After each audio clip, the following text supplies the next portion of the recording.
जी ठीक है, पक्का। तो फोन मीटिंग मोड में डाल दीजिए ताकि आपको पता ना चले फोन आया है, मतलब मुझे नहीं, आपको पता ना चले कि फोन आया है, ठीक है। तो ऐसा कुछ कर लीजिए, मीटिंग मोड में डाल दीजिए, ठीक है।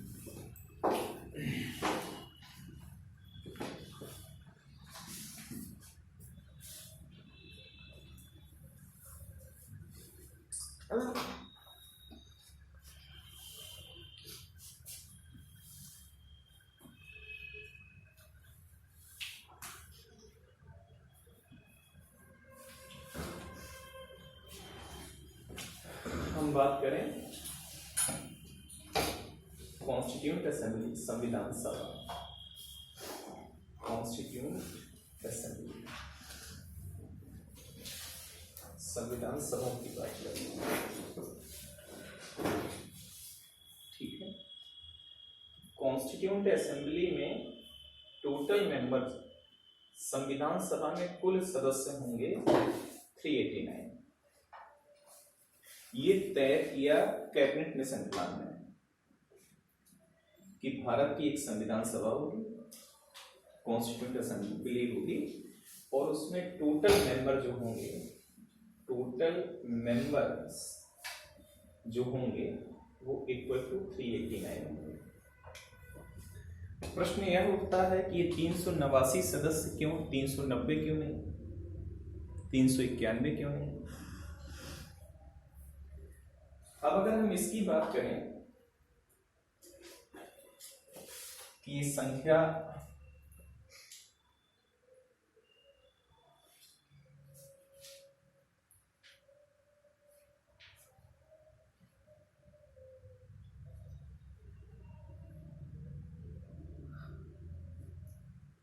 पहले इंडिया को देखें, जो भारत है इंडिया,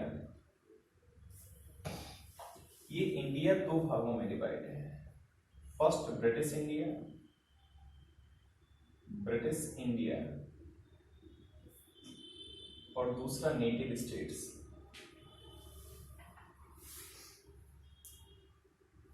नेटिव स्टेट्स मतलब रियासतें। इन रियासतों की संख्या थी 565, ये नेटिव स्टेट्स थे। बड़ी रियासतें भी थी, हैदराबाद जैसी और जोधपुर जैसी छोटी रियासतें भी थी। और जो ब्रिटिश इंडिया है वो 11 प्रोविंस में डिवाइड था, 11 प्रोविंसेस, प्रांतों में, और 4 चीफ कमिश्नरी एरिया में डिवाइड था। 11 प्रांत थे, जैसे बंगाल है, अवध है ना, मुंबई है, ऐसे 11 प्रांत थे और 4 चीफ कमिश्नरी एरियाज थे। तो ये जो 4 चीफ कमिश्नरी एरियाज थे, ये कभी कभी पूछ लिया जाता है, तो इनको अगर याद करना हो ABCD लिख लेते हैं। तो A for Ajmer Bhilwara, B for Balochistan, C for Coorg, D for Delhi. तो ये 4 चीफ कमिश्नरी एरिया थे। जैसे आज के समय में स्टेट और यूटी होते हैं, तो ये उस वक्त के यूटी चीफ कमिश्नरी एरिया। यहाँ गवर्नर सिस्टम था, यहाँ कमिश्नर सिस्टम था। अच्छा, इस वक्त जो इस इंडिया की पॉपुलेशन थी, जनसंख्या थी, पॉपुलेशन थी इंडिया की, वो पॉपुलेशन थी तकरीबन 39 करोड़ लगभग। ये पॉपुलेशन थी अप्रोक्सीमेटली 39 करोड़, माने 29 करोड़ से थोड़ा कम। ये देश की जनसंख्या थी। कब थी ये देश की जनसंख्या? 1941 में ये पॉपुलेशन हमारे यहाँ ये थी। पाकिस्तान भी इंक्लूड है, सब कुछ इंक्लूड है पूरा। तो 39, तब 39 करोड़ भी नहीं थी, उससे भी कुछ कम थे। ठीक है, हम लोग थोड़ा सा औपचारिक बात। तो ये जनसंख्या हमारी 39 करोड़ थी, उससे भी कुछ कम थी, क्योंकि कॉन्स्टिट्यूंट असेंबली का जो गठन है वो कैबिनेट मिशन प्लान पर हुआ है। इस योजना का गठन जो है, ये फैक्चुअल डाटा सभी को पता होगा कि एक कैबिनेट मिशन प्लान के ग्राउंड पर कॉन्स्टिट्यूंट असेंबली का गठन हुआ। और ये कैबिनेट मिशन प्लान ये था कि 10 लाख की जनसंख्या पर एक रिप्रेजेंटेटिव आएगा कॉन्स्टिट्यूंट असेंबली में। तो इस हिसाब से 29 करोड़ में 390 होने चाहिए, लेकिन चूंकि संख्या कुछ कम थी तो इसलिए ये सदस्य संख्या 389 हो गई। क्या इतनी बात क्लियर हो गई? 10 लाख की जनसंख्या, इसको एक मेंबर रिप्रेजेंट करेगा, 10 लाख पर एक सदस्य। इसका मतलब टोटल मेंबर कितने होंगे कॉन्स्टिट्यूएंट असेंबली में? 389, जिसमें एक सदस्य संविधान सभा का 10 लाख की जनसंख्या का प्रतिनिधित्व करेगा। इसलिए ना तो 390 है और ना ही 388 है। क्या यहां तक बात क्लियर हो गई? अब ये जो 389 मेंबर होंगे, ये कैसे आएंगे? ब्रिटिश इंडिया से जो लिए जाएंगे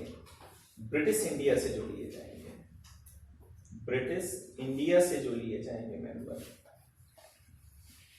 ब्रिटिश इंडिया का मतलब है प्रोविनेंस और 4 चीफ कमिश्नरी एरियाज जो मेंबर, वो टोटल संख्या होगी 296। 296 में 292 मेंबर वो प्रोविनेंस से आएंगे, प्रांतों से आएंगे, और 4 मेंबर कहां से आएंगे? चीफ कमिश्नरी एरिया से आएंगे। और इन 296 सदस्यों का क्या होगा? इलेक्शन। ये बाई इलेक्शन प्रोसेस आएंगे। ठीक।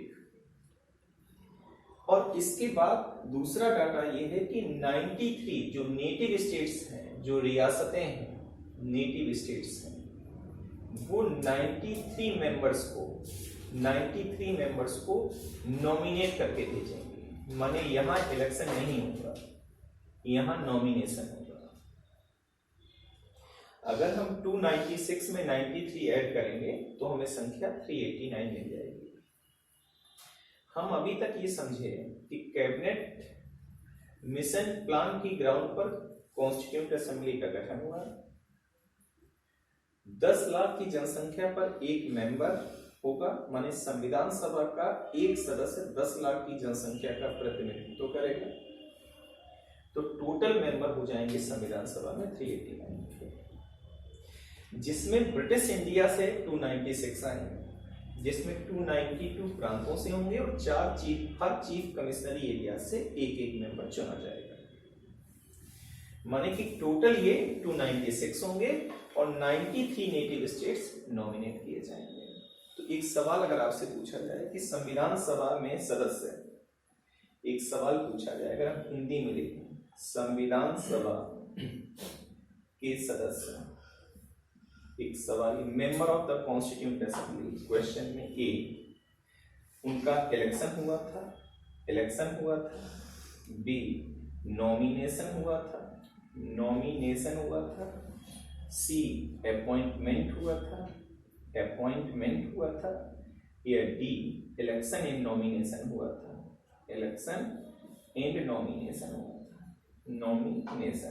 तो करेक्ट आंसर है क्या?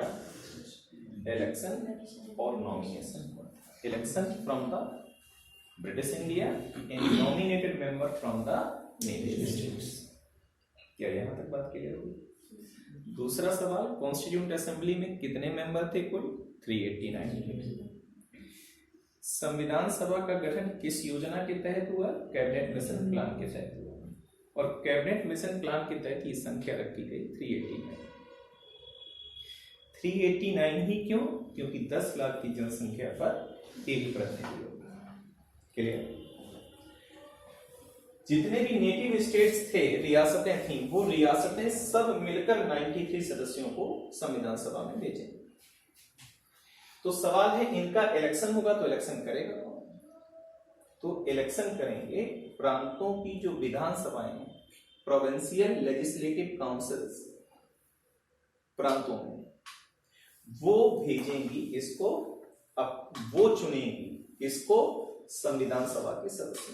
तो इलेक्शन में जनता पार्टिसिपेट करेगी? नहीं, जनता नहीं पार्टिसिपेट करेगी। जो ये प्रोविंसेस हैं जहां पर लेजिस्लेटिव काउंसिल है, वो प्रोविंशियल लेजिस्लेटिव काउंसिल चुनकर भेजेंगी संविधान सभा में, संविधान सभा के सदस्यों को। जनता पार्टिसिपेट नहीं करेगी, जनता ने इनको चुना, ये चुनेंगी किसको?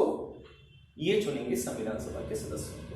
तो ये जो इलेक्शन होगा, ये इलेक्शन में मेंबर जो होंगे, इलेक्शन होगा तो जो वोट करने वाले लोग होंगे वो प्रोविंशियल लेजिस्लेटिव काउंसिल से चुने जाएंगे, प्रोविंशियल लेजिस्लेटिव काउंसिल से मेंबर लिए जाएंगे। क्या बात क्लियर है? प्रोविंशियल लेजिस्लेटिव काउंसिल के सदस्य चुनेंगे संविधान सभा के सदस्यों को, और उनकी संख्या कितनी है? 296। क्या यहां तक बात क्लियर हुई? ठीक है। इतिहास में जुलाई 1946 में इलेक्शन हुए थे इस देश में, और उस इलेक्शन में सबसे अधिक सीटें जीती थी कांग्रेस ने, राइट।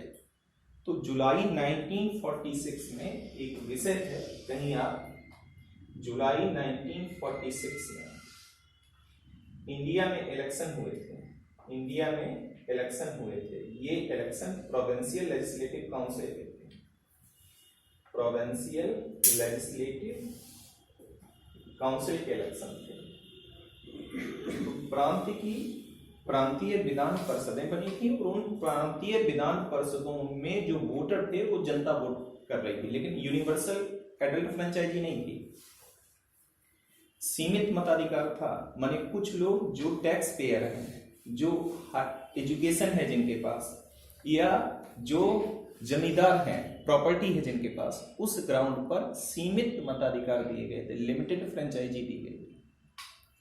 और वो लिमिटेड फ्रेंचाइजी लगभग 4 करोड़ लोग थे जिन्होंने वोट किया था और प्रांतीय की विधान परिषदों को चुना था। अब ये प्रांतीय विधान परिषद चुनेगी किसके? संविधान सभा के सदस्यों को। क्या यहां तक बात क्लियर हो गई? ठीक। जैसे हमने विधानसभा को चुना, हमने लोकसभा को चुना, लेकिन राज्यसभा के सदस्यों को हम नहीं चुनते हैं। राज्यसभा के सदस्यों को जो चुनते हैं वो राज्य की विधानसभाएं चुनती हैं, वो वोटर होते हैं। तो हमने राज्य की विधानसभा को चुना, और राज्य की विधानसभा ने सदस्यों को चुना जो राज्यसभा के सदस्य हैं। ठीक। अच्छा, हमने डाटा यहां देखा तो इतने लोग संविधान सभा में आएंगे, और कैबिनेट मिशन योजना के तहत कॉन्स्टिट्यूंट असेंबली, ये हमने फर्स्ट पॉइंट रखा। सेकेंड पॉइंट हमारा, तो ये पता चल गया आपको कि संविधान सभा में कुल कितने सदस्य होंगे। ठीक। तो अब अगर इस पार्ट में देखें कितने सदस्य हैं? 296 मेंबर चुनकर आएंगे। इन 296 मेंबर में प्रांत की विधानसभाओं ने 208 मेंबर आईएनसी के चुने, माने आईएनसी के कितने सदस्य संविधान सभा में पहुंचेंगे? 208। और 73 मेंबर पहुंच रहे हैं मुस्लिम लीग के, माने मुस्लिम लीग के संविधान सभा में कितने सदस्य आ रहे हैं? 73, जो प्रांत की विधान परिषदों ने चुना। और बाकी हम अदर देखेंगे तो 15 अगर हम देखेंगे तो ये अदर होंगे। अदर मतलब इंडिपेंडेंट हो सकते हैं या स्मॉल पार्टी हो सकते हैं। तो टोटल अगर हम देखेंगे तो कितना? 296।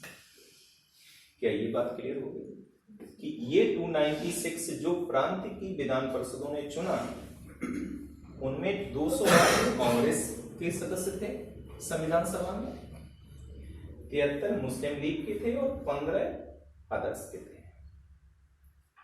मैं यहां पर यह बात बता दूं कि इस 208 की संख्या में लगभग 30 सदस्य ऐसे थे जो कांग्रेसी नहीं थे, लेकिन कांग्रेस के बैनर तले चुनाव लड़े और जीतकर सदन पहुंचे। कांग्रेस के बैनर तले वो चुनाव लड़े, लेकिन कांग्रेसी नहीं थे। तो यहां पे 30 हम डाटा यहां पे लिख रहे हैं और यह लिखने का मतलब है लगभग 30 सदस्य ऐसे थे जिसने कांग्रेस के बैनर तले चुनाव लड़ा और प्रांत की विधान परिषदों से वो सदस्य चुने गए संविधान सभा के लिए। ऐसे 30 सदस्य होंगे कम से कम। क्लियर। ऐसे मुस्लिम लीग में कुछ ऐसे सदस्य हो सकते हैं जो मुस्लिम लीग के बैनर तले चुनाव लड़े और संविधान सभा में पहुंचे, लेकिन वो लीगी नहीं है, जैसे ये कांग्रेसी नहीं। क्या ये बात क्लियर हुई? Yes, sir.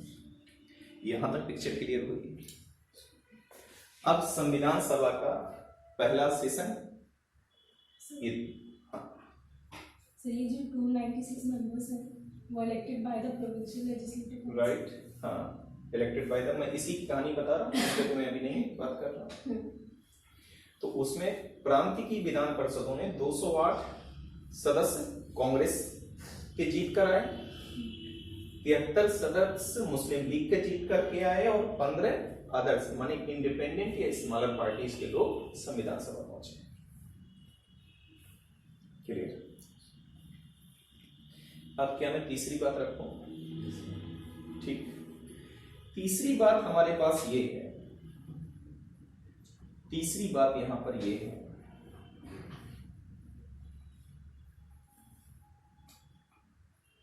तीसरी बात ये है, जब मुस्लिम लीग की इतनी संख्या संविधान सभा में कम हो गई तो मेजॉरिटी किसके फेवर में चली गई? कांग्रेस के फेवर में। अब मुस्लिम लीग ने क्या किया? संविधान सभा का बाइकआउट कर दिया कि वो संविधान सभा में शामिल नहीं होगी। लेकिन फिर भी कॉन्स्टिट्यूंट असेंबली का ध्यान, कॉन्स्टिट्यूंट असेंबली का first session, first constituent assembly का जो फर्स्ट सेशन है, वो फर्स्ट मीटिंग, पहली बैठक मीटिंग, ये होती है 9 दिसंबर 1946 दिल्ली में। अब हम ये देखेंगे कि इस दिन कितने सदस्य संविधान सभा में पहुंचे। ये 296 का इलेक्शन हो चुका था और 93 सदस्य जो है 93 मेंबर नेटिव स्टेट्स जो थे उनको नॉमिनेट करके, नामांकित करके भेजना था सबको मिल के। क्या मैं आगे बढ़ूं? इस दिन जब फर्स्ट बैठक हुई तो 211 मेंबर पहले दिन की बैठक में शामिल हुए। अब आप कहेंगे कि 389 थे और 211 मेंबर आए। कहीं कहीं अगर 207 मेंबर मिल जाए तो बुरा मत मानिएगा, आप यही वाली संख्या लिखिएगा। अक्सर कुछ जगह ये संख्या 207 दी गई है, जो फर्स्ट डे संविधान सभा की फर्स्ट मीटिंग, फर्स्ट सेशन की बात नहीं कर रहा हूं। There is a little difference between first meeting and first session. जैसे पूछा जाए संविधान सभा का फर्स्ट मीटिंग कब हुई, तो वो डेट ये है। फर्स्ट सेशन कब स्टार्ट हुआ, ये दूसरी बात है। तो 211 सदस्य शामिल हुए, ठीक। और इन 211 सदस्य में हमने डाटा इकट्ठा किया।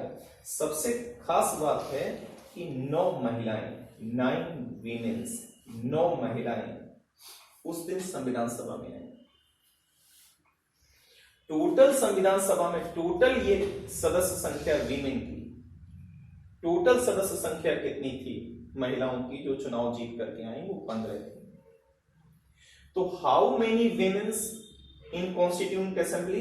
The correct answer is 15. But how many women participate the first meeting of constituent assembly? ये संख्या 9 है। Women का participation in constituent assembly, तो इसलिए ये संख्या 15 है women की, और यहां पर ये संख्या women की जो फर्स्ट मीटिंग हुई उसमें ये women की संख्या 9 थी। अब आपका सवाल ये होगा, बिल्कुल होगा, कि इतने कम सदस्य पार्टिसिपेट क्यों किए? तो क्या हुआ, बाइकआउट किया किसने? दो ने। एक तो मुस्लिम लीग ने बाइकआउट किया, माने ये 73 मेंबर नहीं आए, और एक बाइकआउट किया किसने? नेटिव स्टेट्स ने। जो नेटिव स्टेट्स हैं वो ये तय नहीं कर पा रहे हैं कि हम क्या करें।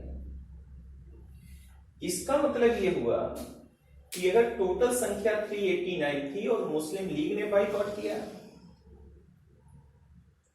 तो मुस्लिम लीग ने बाइकआउट किया तो अब ये संख्या 6 हो जाएगी, 1 हो जाएगी, 316 हो जाएगी। अब नेटिव स्टेट्स ने भी बाइकआउट किया तो 93, और अगर हम माइनस करें तो ये संख्या 3 हो जाएगी, और ये संख्या 3 हो जाएगी और 2 हो जाएगी। तो इसका मतलब आप मुझसे कहेंगे कि 233 मेंबर पार्टिसिपेट करने चाहिए। तो इसका मतलब ये हुआ कि ये इंडिपेंडेंट और आईएनसी के भी कुछ सदस्य उस फर्स्ट मीटिंग में नहीं आए। 23 जी 23 223 223 कुछ लोग नहीं आए होंगे। क्या ये बात क्लियर हुई या नहीं हुई? यहां तक बात समझ में आ गई? तो ये फर्स्ट मीटिंग की डिटेल मैंने आपको दी। क्या? ये 9 दिसंबर 1946 को हुई, और इस दिन केवल एक ही काम हुआ। इस दिन केवल एक काम हुआ, वो है इंटरिम प्रेसिडेंट चुना गया।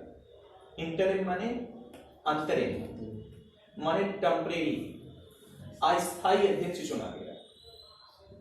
वो अस्थायी अध्यक्ष क्या करेगा कि अब संविधान सभा के सदस्यों में से स्थायी अध्यक्ष को चुनवाने का काम करेगा।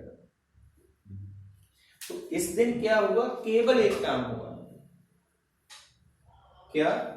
इस दिन केवल एक काम हुआ, अस्थायी अध्यक्ष, इंटरिम प्रेसिडेंट, अस्थायी अध्यक्ष चुना गया। जिस दिन फर्स्ट मीटिंग हुई उस दिन अस्थायी अध्यक्ष चुना गया, और उनका नाम था डॉक्टर सच्चिदानंद सिन्हा।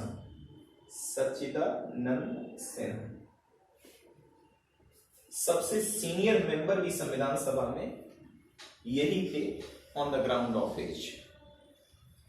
तो 9 दिसंबर 1946 को अस्थायी अध्यक्ष चुना गया। इंग्लिश में बोलेंगे टेम्परेरी चेयरमैन, ये इंटरिम चेयरमैन डॉक्टर सच्चिदानंद सिन्हा। और फिर 2 दिन बाद ये मीटिंग बुलाई गई।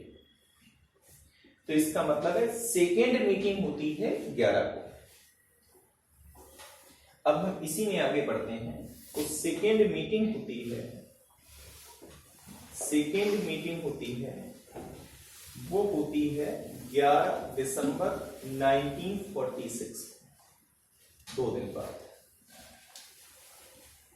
इस सेकेंड मीटिंग को क्या हुआ? इस सेकेंड मीटिंग में केवल और केवल एक काम हुआ कि परमानेंट चेयरमैन चुना गया, स्थायी अध्यक्ष चुना गया डॉक्टर राजेंद्र प्रसाद। इस सेकेंड मीटिंग है। तो यहां पर क्या हुआ? एक काम हुआ। क्या? और वो काम हुआ कि जो स्थायी अध्यक्ष थे, हमारे स्थायी अध्यक्ष, ये चुने गए डॉक्टर राजेंद्र प्रसाद। ये स्थायी अध्यक्ष चुने गए और ये मीटिंग उस दिन खत्म हो गई। अब सेशन स्टार्ट हो रहा है 13 दिसंबर को, 2 दिन बाद, 2 दिन का गैप होगा। अब फिर जो थर्ड मीटिंग है, मुझे ये लिखने दो, ये जो थर्ड मीटिंग है इसी को हम बोलेंगे ये फर्स्ट सेशन स्टार्ट हो जाता है, क्योंकि अब अध्यक्ष चुन लिया गया। अध्यक्ष मींस प्रिसाइडिंग ऑफिसर, पीठासीन अधिकारी, जो बाकी सारे संविधान सभा के सदस्यों को बोलेगा कि आपको बोलना है, अब आप बोलिए, अब आप बैठिए, अब इस विषय पर बात करना है, कल इस विषय पर बात करना है, वगैरह वगैरह।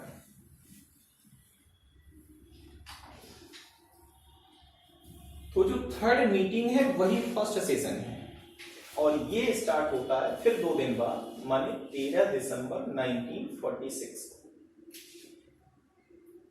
इस दिन क्या होता है इस पर हम बात करते हैं। तो क्या ये आप सीक्वेंस कनेक्ट कर पाए, यहां तक कनेक्ट कर पाए? हम संविधान सभा के निर्माण, making of the constituent assembly, this is by the cabinet mission plan. The total member is 389, out of which 296 member comes from the British India, and rest 93 come from native states nominated by the princely state in the Constituent Assembly. But the election process is start, and from British India, out of 296, 208 member of Congress were come in the Constituent Assembly, and 73 Muslim League and 15 other. Other means independent party और smaller party से member आते हैं कितने? 15 independent या smaller party, इससे आते हैं ये 15। क्या फर्स्ट मीटिंग की बात हो गई? इंटरिम प्रेसिडेंट चुना गया। ये जो कॉन्स्टिट्यूएंट असेंबली है इसमें 9 वुमेन्स पार्टिसिपेट की थी जी, इसमें हाँ 9 वुमेन्स पार्टिसिपेट की थी। हाँ, ऊपर वाले में मैं ये कह रहा हूँ टोटल 15 वीमेन जो थी जीत कर आई संविधान सभा, नेशनल कांग्रेस से होंगी, टोटल तीनों से मिलाकर के कुल 15 महिलाएं चुनाव जीत करके आई संविधान सभा प्रांत की विधान परिषदों से। लेकिन जब पहला मीटिंग होती है संविधान सभा की तो केवल उस दिन 9 महिलाएं आती। फर्स्ट मीटिंग में जो 9 वुमेन्स पार्टिसिपेट करते हैं जी, और उसके पहले जब ये यहाँ पे इलेक्शन हुआ था तो उसमें टोटल 15 महिलाएं चुनाव जीतकर जाती हैं संविधान सभा में, लेकिन उसमें से फर्स्ट मीटिंग में केवल 9 आती हैं। इसका मतलब है कि 6 महिलाएं उस दिन नहीं आती, फर्स्ट मीटिंग में नहीं आती। ठीक है, क्या मैं अब आगे बढ़ूं? ठीक, अगर पिक लेना हो किसी को तो ले सकता है, पास में आके लेना चाहें तो पास में आके ले सकते हैं।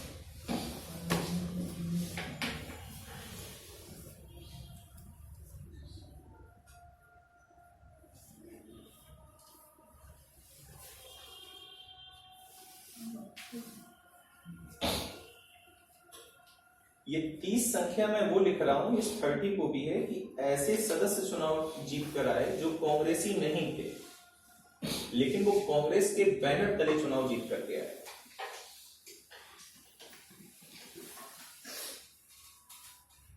और यहां पर एक बात मैं और बोलना चाहता हूं, मुझे लगता है कि वो कहीं छूट ना जाए, कि ये जो मुस्लिम लीग के 73 सदस्य जब बाइकआउट करेंगे तो इसका मतलब है ये 73 बाइकआउट नहीं करेंगे। जो मुस्लिम लीग के बैनर के तले जीत करके आए हैं चुनाव, वो पार्टिसिपेट करेंगे। तो अगर मैं कहूं कि जो ड्राफ्टिंग कमेटी है उसमें ये व्यक्ति मुस्लिम लीग का मेंबर है, तो आप परेशान मत होइएगा। आप ऐसा मत बोलिएगा कि इसने तो बाइकआउट किया। इसने बाइकआउट किया, उसमें सब नहीं बाइकआउट किए। अगर जिन्ना ने कहा बाइकआउट करना है तो उसमें कुछ ऐसे भी लोग थे जो लीग के बैनर के तले चुनाव जीत करके आए, वो संविधान सभा में पार्टिसिपेट किए। क्या ये बात क्लियर है? इसमें तो कुछ नहीं पूछना है, क्योंकि अभी ड्राफ्टिंग कमेटी बनेगी तो उसमें 1-2 नाम मुस्लिम लीग के भी होंगे। तो आप तो कहेंगे मुझसे मुस्लिम लीग ने तो बाइकआउट किया, लेकिन सभी ने नहीं किया। क्या ये पिक्चर क्लियर है? ठीक, अब मैं आगे बढ़ूं। अंकित कोई सवाल?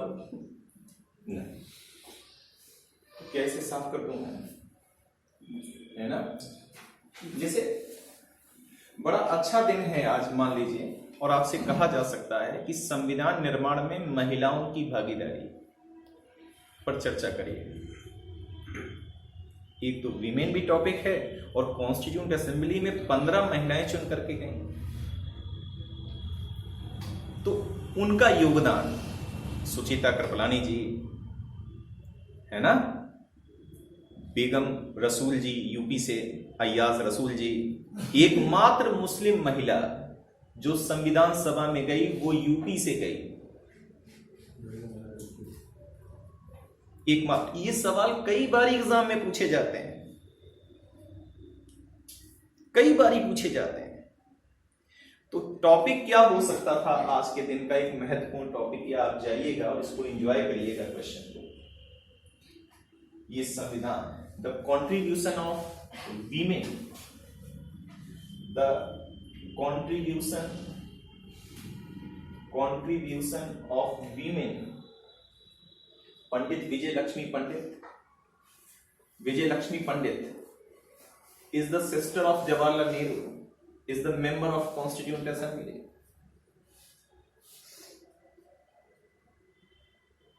Sarojini Naidu is the member of Constituent Assembly. Sucheta Kripalani is the member of Constituent Assembly. So there were several names. So the contribution of women, ये 15 women हैं. The contribution of women to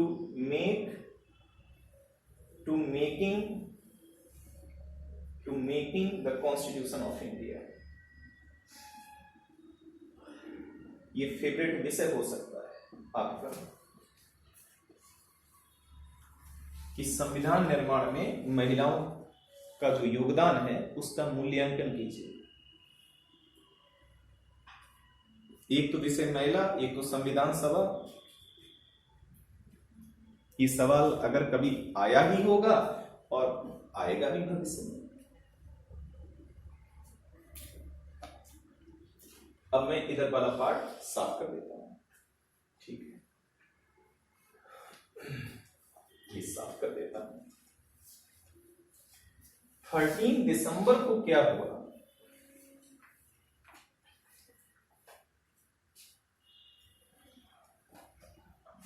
13 दिसंबर को होता है first session of constituent assembly, और इस दिन Jawaharlal Nehru introduce करते हैं, जवाहरलाल नेहरू इंट्रोड्यूस करते हैं ऑब्जेक्टिव रेजोल्यूशन, उद्देश्य प्रस्ताव।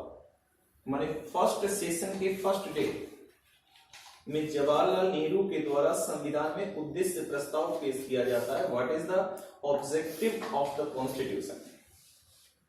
Further this objective resolution when passed in 22nd January 1946, its further is the preamble of the constitution. यही हमारे संविधान की प्रस्तावना बना। जो उद्देश्य प्रस्ताव इंट्रोड्यूस किया था, introduce objective resolution, objective resolution. ये 13 दिसंबर 1946 को इंट्रोड्यूस किया था और ये पास हुआ था 22 जनवरी, और ये पास हुआ था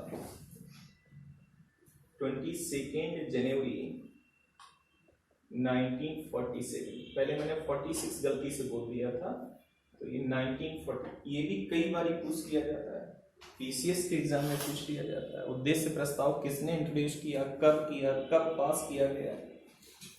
यही उद्देश्य प्रस्ताव वर्तमान में हमारे संविधान की प्रस्तावना है, जिसमें केवल एक बार संशोधन किया गया, 42वां संविधान संशोधन 1976। ये कहानी हो गई।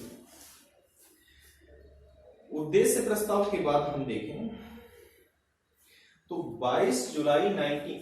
अब हम कुछ अदर फैक्ट ले लेते हैं, अदर फैक्ट्स कुछ ले लेते हैं। फर्स्ट, थर्ड मीटिंग के बाद, फर्स्ट सेशन के बाद, तो फर्स्ट सेशन कॉन्स्टिट्यूंट असेंबली का कब हुआ और फर्स्ट मीटिंग कॉन्स्टिट्यूंट असेंबली की कब हुई?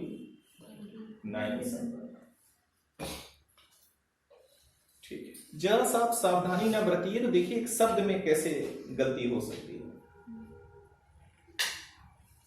अब अदर फैक्ट्स का मतलब है हम यहां पर कुछ और फैक्ट आपके सामने रख रहे हैं। 22 जुलाई 1947 को इंडियन फ्लैग पास कर लिया गया कि ये ट्राई कलर का इंडियन फ्लैग होगा और बीच में चक्र होगा। इसका मतलब है हम अगस्त में जब आजाद होंगे तो यही फ्लैग होस्ट किया जाएगा पूरे देश में, जो संविधान सभा ने पास किया है। तो यहां पर हम देखेंगे जो इंडियन फ्लैग है, इंडियन फ्लैग है, ये पास हो गया, जो आज तक चला आ रहा है। 22 जुलाई को ये हुआ। फिर हम देखेंगे 29 अगस्त को, 29 अगस्त को, 29 अगस्त 1947 ड्राफ्टिंग कमेटी बनाई गई। ड्राफ्टिंग कमेटी बनाई जाती है। ड्राफ्टिंग कमेटी, और इस ड्राफ्टिंग कमेटी में 7 सदस्य होते हैं, मेंबर्स होते हैं। इनके अगर हम नाम लिखना चाहें, वो 7 सदस्य कौन हैं ड्राफ्टिंग कमेटी के, मैंने स्क्रीनशॉट लिया था। ये 7 सदस्य कौन हैं?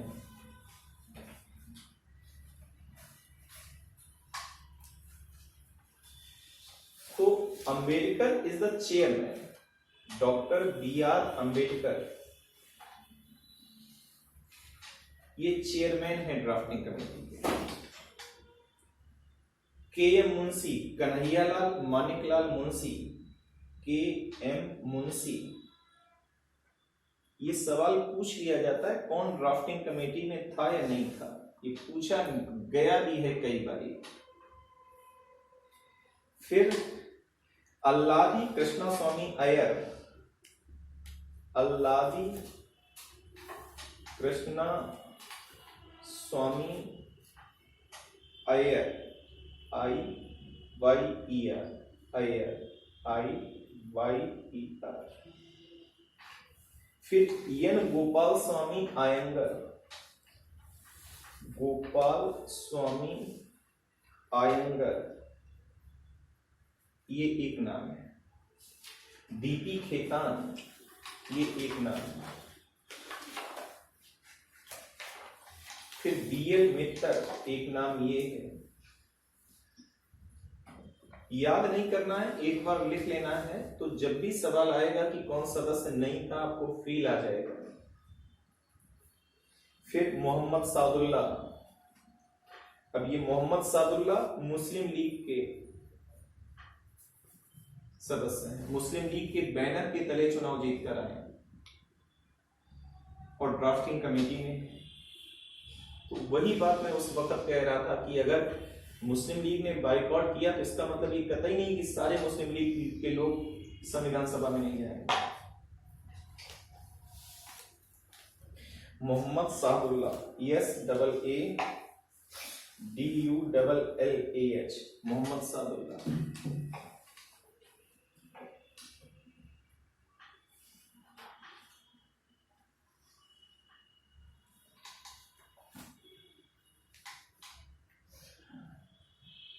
बारीक अथवा सूक्ष्म अन्वेषण करना पड़ेगा। और मैं आपको और बात बताऊं कि इसमें सिर्फ एक नाम है KM मुंशी, जो कांग्रेसी है, बाकी कोई भी व्यक्ति कांग्रेसी नहीं, केवल एक नाम है।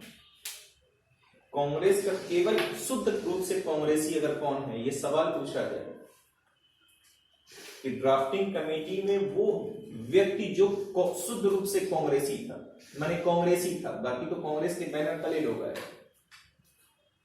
वो नाम है कन्हैयालाल मानिकलाल मुंशी।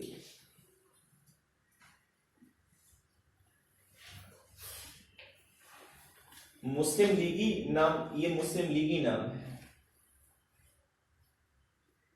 ये मुस्लिम लीग का मेंबर है।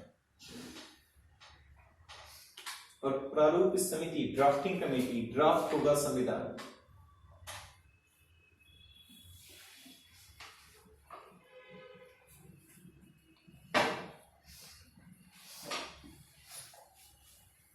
प्रारूप किसने तैयार किया था?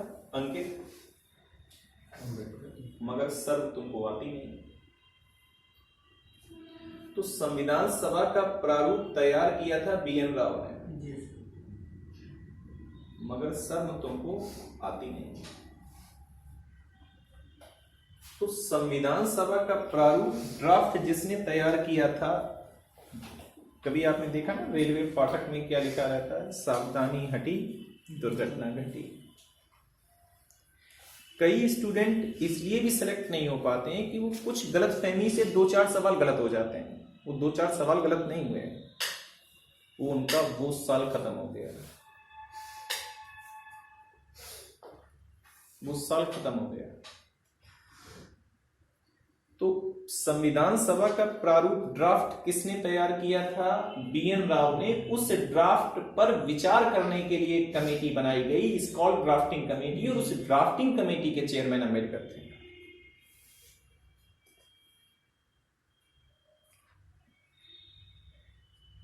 क्या आप बात समझ पा रहे हैं? मेरी आवाज आप तक पहुंच रही है?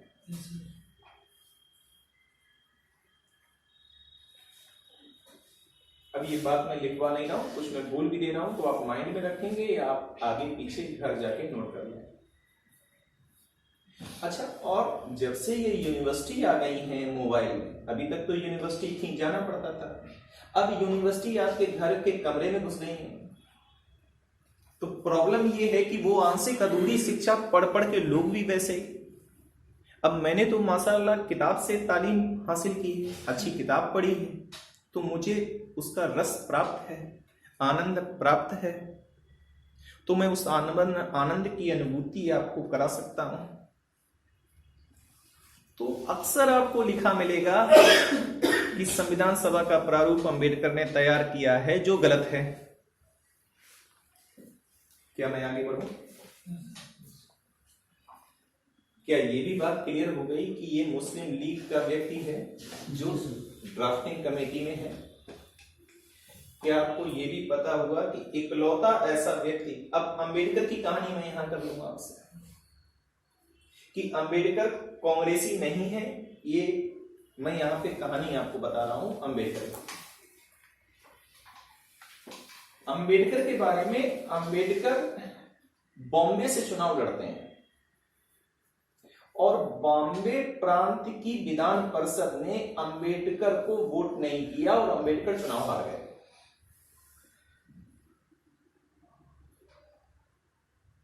आज भी ये कांग्रेस पर आरोप लगता है, यानी कि वो कांग्रेस जो बॉम्बे में थी और कांग्रेस का प्रधानमंत्री बॉम्बे में था, उस वक्त प्रांत के मुखिया को मुख्यमंत्री न बोलकर प्रधानमंत्री बोला जाता था, और बीजी खेर इज द प्रधानमंत्री, बाल गंगाधर तिलक नहीं, बाल गंगाधर खेर, ये प्रधानमंत्री थे उस वक्त बंबई के, जो कांग्रेसी थे। कांग्रेस की सरकार बॉम्बे में थी। तो क्या अंबेडकर, अगर कांग्रेस चाहती तो क्या अंबेडकर चुनकर नहीं जा सकते थे? लेकिन इसका मतलब कांग्रेस ने नहीं चाहा कि अंबेडकर संविधान सभा में जाएं, हाँ या ना? मैं ये इस रिकॉर्ड में कह रहा हूं। आप इतने भोले लोग हैं कि आप कभी किसी की भी बात में आ जाते हैं।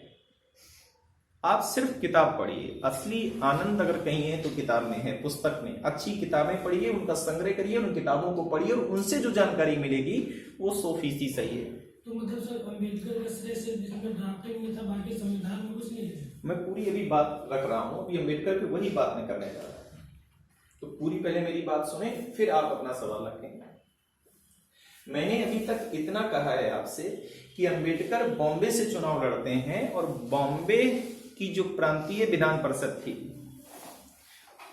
उसने अंबेडकर को वोट नहीं किया, तभी अंबेडकर संविधान सभा में नहीं जा पाए, माने चुनाव हार गए। इसका मतलब कांग्रेस ने नहीं चाहा कि अंबेडकर संविधान सभा में चुनकर जाएं। अभी तक मैंने इतना बोला है, क्या इस बात से आप सहमत हैं? ठीक है, तो इसका मतलब है बॉम्बे से चुनाव लड़ते हैं, बॉम्बे से इलेक्शन लड़ते हैं और हार जाते हैं। ठीक, फिर क्या किया है कि अंबेडकर को मुस्लिम लीग ने बंगाल से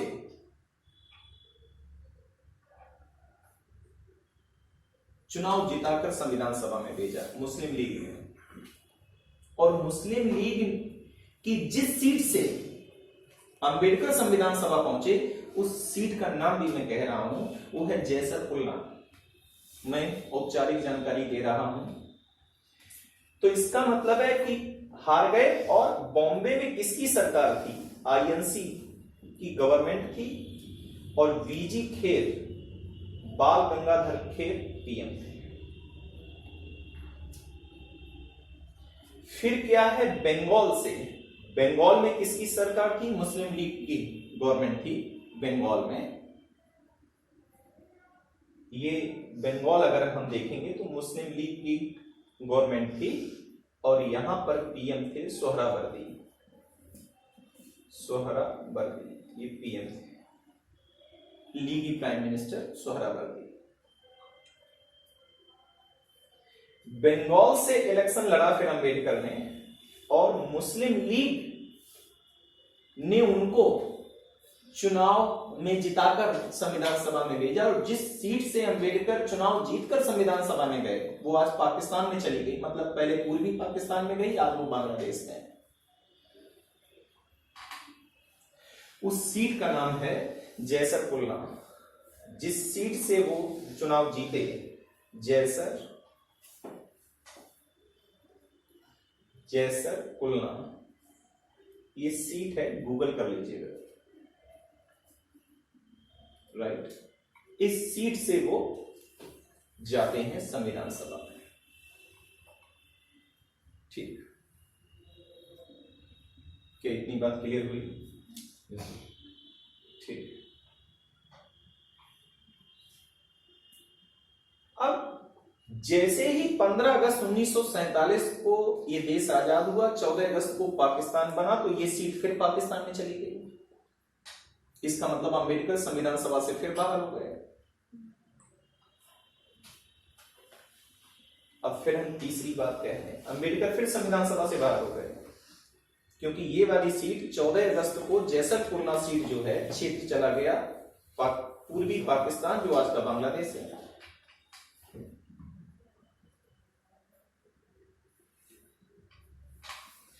पूरी संविधान सभा में अगर कोई दो व्यक्ति बहुत काबिल आदमी थे, तो डॉक्टर भीमराव अंबेडकर।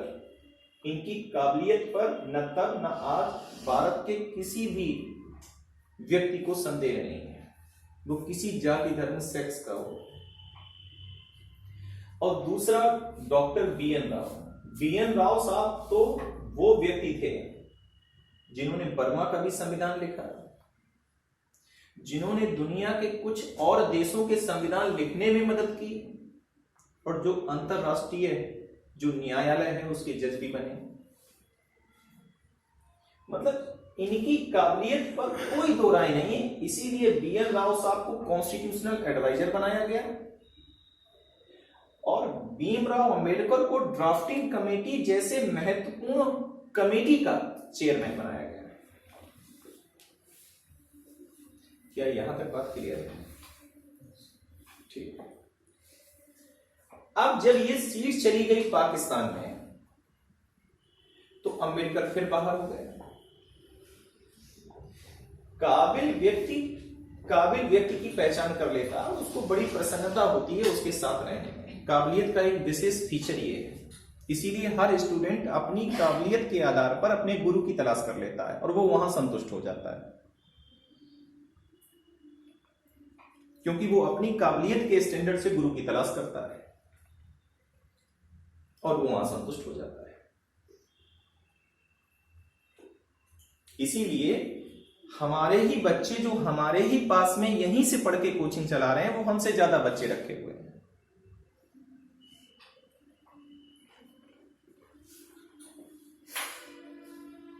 अब मैं तीसरी बात कह रहा हूं, बीएन राव साहब ने रिक्वेस्ट की, मैं तीसरी बात कह रहा हूं, बीएन राव साहब ने रिक्वेस्ट की डॉक्टर राजेंद्र प्रसाद स्थायी अध्यक्ष कि सर कुछ भी करिए ये आदमी संविधान सभा में होना चाहिए। ये BN राव और डॉक्टर राजेंद्र प्रसाद का कन्वर्सेशन है। का साहब ये व्यक्ति डॉक्टर राजेंद्र प्रसाद, ये व्यक्ति संविधान सभा में होना चाहिए। तो संविधान सभा से चला गया, संविधान सभा सुनी सुनी हो गई।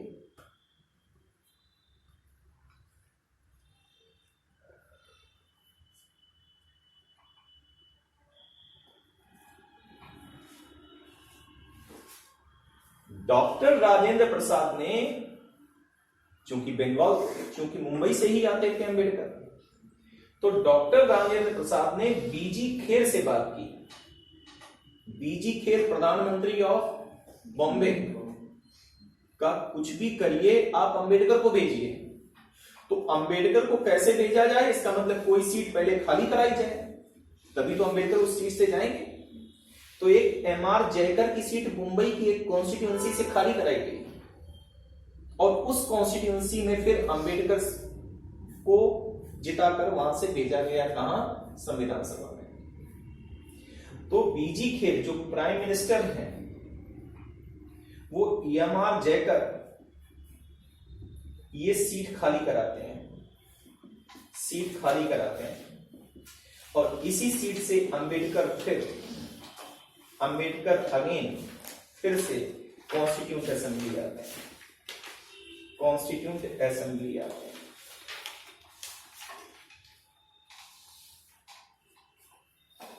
क्या ये बात क्लियर हो गई अंबेडकर के बारे में? अब मैं आगे बढ़ूं। सर इंडिपेंडेंस के बाद जो 389 सीट्स थी उसमें तो कम हो गई जी, अब मैं उस पर भी बात कर लेता हूँ। ठीक, इनका एक सवाल है, उस पर भी बात कर लेता हूँ। आप अगर पिक लेना चाहें तो फिर मैं आगे बढ़ जाऊँ। इन्होंने इस्तीफा दिया, किसने? EMR जयकर ने। तो ये आगे भी आगे ले सकते।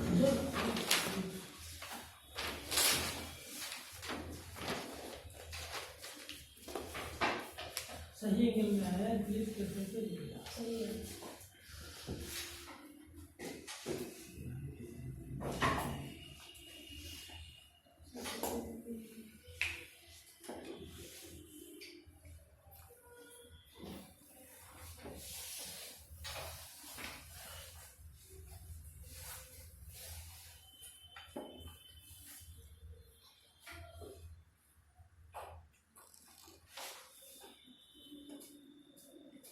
इसको ड्राफ्टिंग कमेटी, और कभी कभी एक नाम और आता है, पांडुलेखन कमेटी।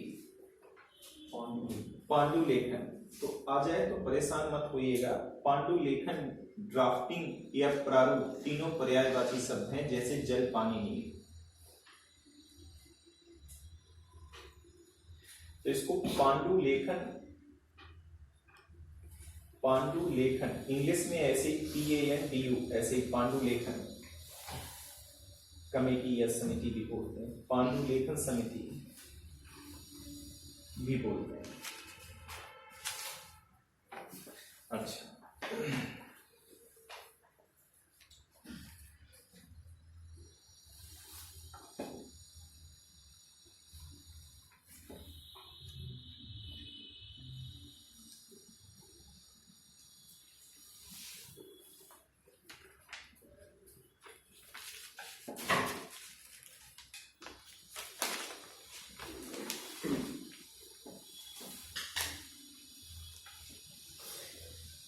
इन्होंने एक सवाल उठाया, ये दूसरा पॉइंट है, तीसरा पॉइंट हम इस पे डिस्कस कर रहे हैं। इन्होंने एक सवाल उठाया कि पाकिस्तान बन जाने के बाद संविधान सभा की सीटें कम हो गई।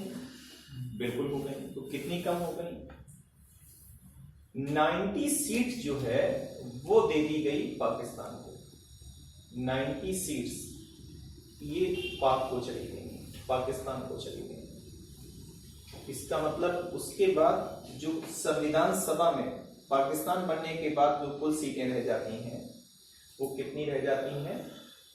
आप 389 थी सीट्स और इसमें 99 माइनस करिए तो 290 ये सीट्स संविधान सभा में 290। 90 सीट्स दे दी जाएंगी, तो 299 सीट्स। तो संविधान सभा में पाकिस्तान बनने के बाद कुल कितनी सदस्य संख्या रह गई है? 299। ईस्ट वेस्ट दोनों 90 सीटें उनकी निकल गई। तो अब संख्या संविधान सभा की कितनी रह गई? 299। क्या ये बात क्लियर है? ये भी आपका पॉइंट क्लियर हो गया। अब मैं और आगे बढ़ूं। ठीक, हाँ सर ये जो थर्ड मीटिंग हुई थी जिसमें जो ऑब्जेक्टिव रेजोल्यूशन है वो क्या वही ऑब्जेक्टिव है जो 22 जुलाई 1947 इंडियन कुछ संशोधन किए गए और संशोधन करने के बाद 22 जनवरी 1947 को जो ऑब्जेक्टिव रेजोल्यूशन पास हुआ वो वर्तमान की प्रस्तावना है। और उस वर्तमान की प्रस्तावना में केवल एक बार संशोधन किया गया है, 42th कॉन्स्टिट्यूशनल अमेंडमेंट एक्ट 1976। और in socialist secular any place of unity of nation inserted a new word unity in the unity of nation। Clear? ठीक,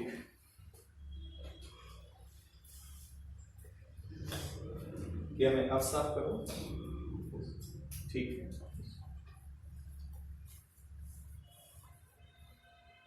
उम्मीद करता हूं कि ये विषय आपको काफी मदद करेगा। आप इस पे और भी जाके लक्ष्मीकांत की किताब को पढ़ सकते हैं। ठीक है, इसको भी मैं साफ कर दूं। ठीक है।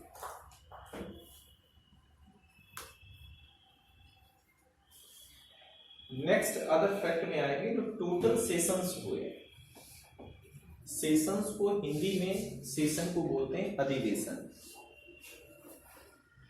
ये बहुत अच्छी बात है कि आप अंग्रेजी जानते हैं, लेकिन ये उससे अच्छी बात है कि उसी अनुपात में आप हिंदी भी जानते हैं। और 14 सितंबर जो हिंदी दिवस मनाते हैं उसका स्पेशल या विशेष उद्देश्य यही है कि आप हिंदी में भी बेहतर और विशुद्ध रूप से परिमार्जित हिंदी में संवाद करना जानते हैं। ये अच्छी बात है। तो आगे हम जो कर रहे हैं, कुल सेशन कितने हुए? नेक्स्ट पॉइंट नोट, फोर्थ, तीसरा बता चुके हैं। फोर्थ, जो टोटल सेशंस हुए हैं, टोटल सेशंस जो हुए हैं, अधिवेशंस, वो टोटल सेशंस हुए हैं 11। ठीक, एक और सेशन हुआ है 12। तो ये 12 जो सबसे लास्ट सेशन है वो 24 जनवरी 1952 हुआ। ये सबसे लास्ट सेशन। तो इस दिन हुआ क्या? इस दिन हुआ क्या? इस दिन नेशनल एंथम को स्वीकार किया गया। नेशनल सॉन्ग को स्वीकार किया गया, राष्ट्रीय गीत और राष्ट्रगान संविधान सभा ने स्वीकार किया। और इसी दिन राजेंद्र प्रसाद, डॉक्टर राजेंद्र प्रसाद का चुनाव भी हुआ। किसने किया? संविधान सभा ने, राजेंद्र प्रसाद। अब ये थोड़ी सी बात हम यहां पर कुछ कहना चाहते हैं। ये तो पॉइंट हो गया कि टोटल सेशंस कितने हुए? 12। क्योंकि जो ये सेशंस है सबसे लास्ट का जो एक ही दिन चला, और इसी दिन क्या हुआ, जो टोटल मेंबर थे 284 आए। इस दिन जो कुल सदस्य आए वो कितने आए? 284 सदस्य आए इस वाले सेशन में। इसका मतलब कुछ एब्सेंट रहे।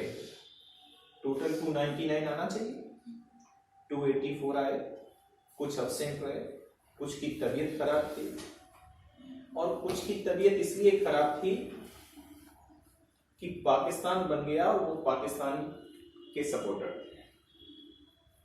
ऐसे भी 2-3 नाम हैं। तो 284 सदस्यों ने सिग्नेचर किए हमारे संविधान पर इसी दिन, इस दिन 284 सदस्यों ने जो आए उन्होंने साइन किए, जिसमें पहला साइन जवाहरलाल नेहरू का है और अंतिम साइन डॉक्टर राजेंद्र प्रसाद का है। माने इस दिन हमने जो संविधान बनाया उसको हमने अपने ऊपर प्रबल करा दिया। अब ये राज करेगा भारत के ऊपर। हमने एक ऐसी चीज बनाई, एक ऐसी उम्दा वस्तु बनाई, अब वह वस्तु क्या करेगी, हमारे ऊपर राज करेगी। और आज क्या राज कर रहा है मेरे ऊपर, आपके ऊपर, इस देश के लोगों के ऊपर? अगर किसी का राज है तो संविधान का राज है। और संविधान से असंगत न होकर कानून बनाए जाएंगे। वो जो भी कानून इस देश में बनाए जाएंगे स्टेट के द्वारा, वो होंगे जो संविधान के साथ असंगत नहीं होंगे। इसलिए हम कहेंगे प्रत्यक्ष रूप से तो संविधान का राज है और अप्रत्यक्ष रूप से कानून का राज है, क्योंकि वो सारे कानून नल एंड वाइड होंगे, शून्य घोषित होंगे जो संविधान के साथ असंगत हैं, और जिस मात्रा तक असंगत है उस मात्रा तक नल एंड वाइड होंगे।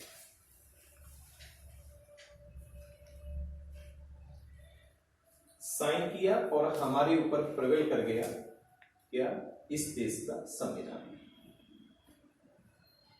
एक बात हम यहां पर और रखेंगे, वो बात है, ज्यादा समय न लेते हुए आपका, अब जरा यहां देखिए, जो संविधान सभा थी, संविधान सभा थी, कॉन्स्टिट्यूएंट असेंबली,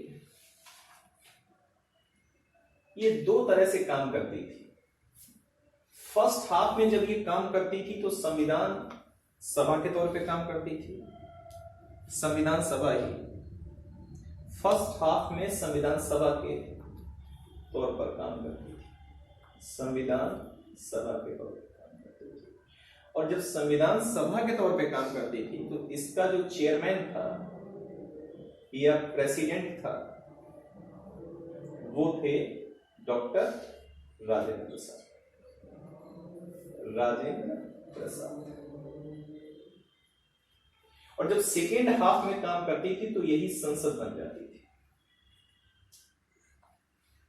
और जब संसद बन जाती थी तो इसके संसद के जो स्पीकर थे वो जीबी मावलकर, माने उस वक्त जो पीठासीन अधिकारी है वो चेंज हो जाएगा, तब हो जाएंगे जीबी मावलकर। इसका मतलब है कि जब राष्ट्रपति का चुनाव हुआ तो राष्ट्रपति का चुनाव इसी संसद ने किया, क्योंकि वो संसद का रोल भी प्ले कर रही थी। और आप संविधान सभा का पहला संशोधन देखिए, लोकसभा का जो इलेक्शन होता है वो 1951 और 52 में होता है, और पहली लोकसभा जो कॉन्स्टिट्यूट होती, पहली लोकसभा का जो गठन होता है वो मैंने डेट मेंशन की है, वो 13, पहली लोकसभा का जो गठन होता है वो 13 मई 1952, प्रथम बैठक से ही हम फर्स्ट डे लोकसभा का लेते हैं। तो ये लोकसभा का फर्स्ट बैठक ये हुई। अब फर्स्ट अमेंडमेंट देखें कॉन्स्टिट्यूशन का कब हुआ, 1951 में हुआ। इसका मतलब संविधान का जो प्रथम संशोधन था वो लोकसभा ने, इसने नहीं किया, उसी संविधान सभा ने किया, क्योंकि पहला संविधान संशोधन 1951 में हुआ। तो 1951 में जब संविधान का संशोधन हुआ पहला, तो जिस संशोधन किया वो उसी संविधान सभा ने किया, जिस संविधान सभा ने कॉन्स्टिट्यूशन प्रबल कराया था। क्योंकि लोकसभा का तो गठन 13 मई 1952 से, इसके बाद वो 5 साल, ये पहली लोकसभा है। क्या ये बात आप समझे? ठीक। तो जब राष्ट्रपति का चुनाव हुआ तो संविधान सभा ने संसद के तौर पे राष्ट्रपति का चुनाव किया। और सर प्रधानमंत्री का जब इलेक्शन होगा तो जनता के द्वारा चुने, इलेक्शन कभी प्रधानमंत्री का नहीं होता है, इलेक्शन लोकसभा का होता है, प्रधानमंत्री ऑलवेज अपॉइंट होता है। हाँ सर, मतलब इस लोकसभा का मतलब अब ये जनता के द्वारा नहीं चुनेगी। कौन? 1952 वाली। ये तो चुनी गई। ये तो जनता के द्वारा चुनी गई है ना सदन। नहीं, ये तो संविधान सभा के मेंबर्स हैं ना, आपको पता है। नहीं, ये संविधान सभा के मेंबर जब पहला इलेक्शन हुआ तो इसका मतलब है इलेक्शन होने के बाद जब संसद बनी पहली तो ये संविधान सभा का काम खत्म हो गया और इस तारीख से संसद ने अपना काम करना शुरू कर दिया। किस दिन से संसद ने अपना काम शुरू किया? 13 मई 1952। This is the historical date. क्या ये बात समझ में आ गई? ठीक।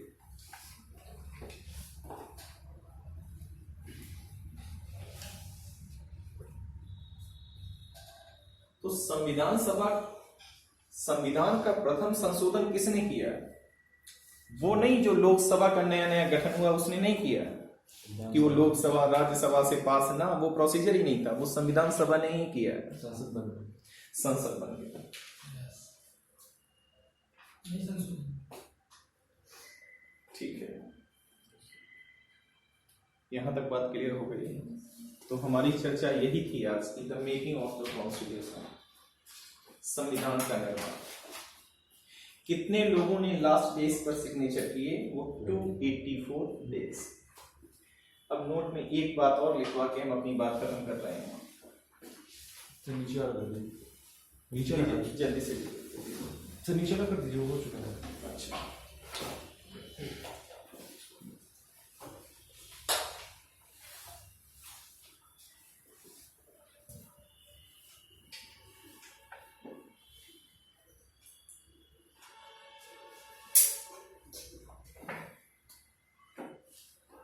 जैसर खुलना सीट जिस पर अंबेडकर मुस्लिम लीग की तरफ से, बंगाल की तरफ से जाते हैं संविधान सभा में। ठीक।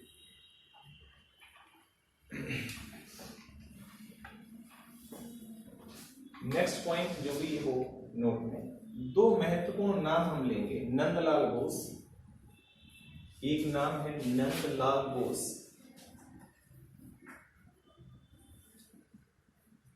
और प्लस एक नाम और प्रेम बिहारी नारायण रायजादा।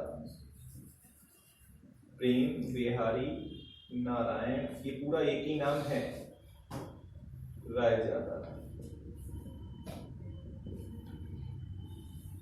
राय ज्यादा, राय टाइटल होती है, ज्यादा मतलब स्मार्ट, राय वो स्मार्ट है। इसके पहले अगर हराम लगा दो तो दूसरी फीलिंग आती है, माने वो उसमें स्मार्ट है।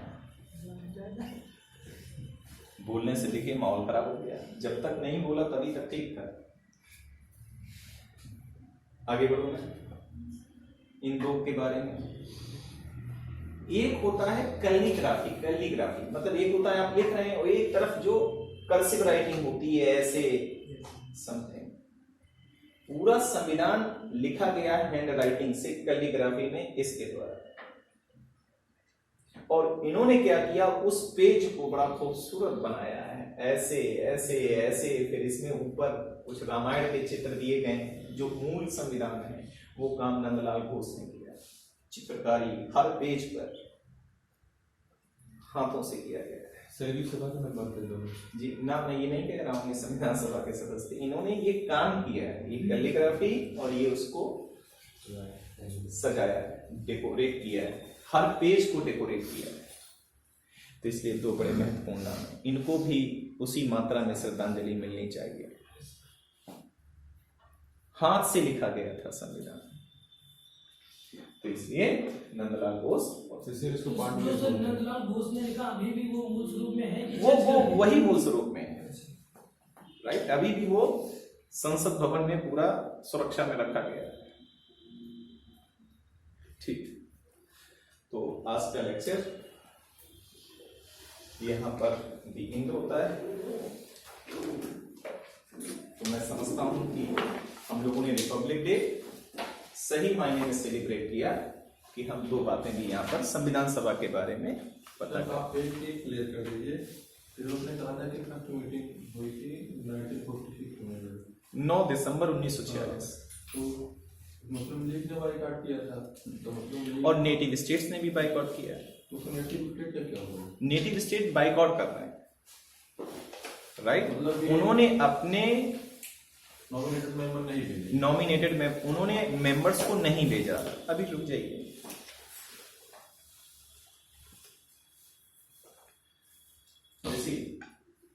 रुक जाइए। उन्होंने मेंबर को नॉमिनेट नहीं किया। तो फिर सर जब हमें तो इसमें पूरा तो हम लोग जब